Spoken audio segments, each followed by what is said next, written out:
కమర్షియల్గా cinema success కాలేదు. అందుకే హీరోయిన్గా ప్రయత్నాలు చేయటం పక్కన పెట్టి నిర్మాటగా అడుగులు వేసింది. అందులో భాగంగానే పింక్ ఎలిఫెంట్ పిక్చర్స్ బ్యానర్ను స్థాపించి కమిటీ కుర్రోళ్ళు సినిమా చేసి మంచి విజయాన్ని అందుకుంది. అంతేకాదు బెస్ట్ ప్రొడ్యూసర్గా గద్దర్ అవార్డు కూడా అందుకుంది నిహారిక. ఇకపోతే కెరియర్ పరంగా సక్సెస్ అందుకునే దిశగా అడుగులు వేస్తున్న ఈమె వ్యక్తిగతంగా ఎన్నో విమర్శలు ఎదుర్కొన్న విషయం తెలిసిందే. పెద్దల కోరిక మేరకు చైతన్య జొన్నలగడ్డను పెళ్లి చేసుకున్న ఈమె పెళ్లైన ఏడాదిలోపే విడాకులు తీసుకుంది. ఎన్నో విమర్శలు ఎదుర్కొంది.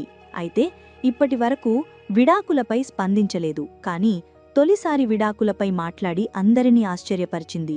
నిహారిక మాట్లాడుతూ, అందరూ కూడా నాది ప్రేమ వివాహం అనుకుంటున్నారు. అసలు మీకేం తెలుసు నేను పెళ్లి చేసుకున్నాననేది, ఎందుకు విడిపోయామనేది? అదంతా కేవలం నా వ్యక్తిగత జీవితం. నాకు తగిలిన దెబ్బకు నొప్పి నాకు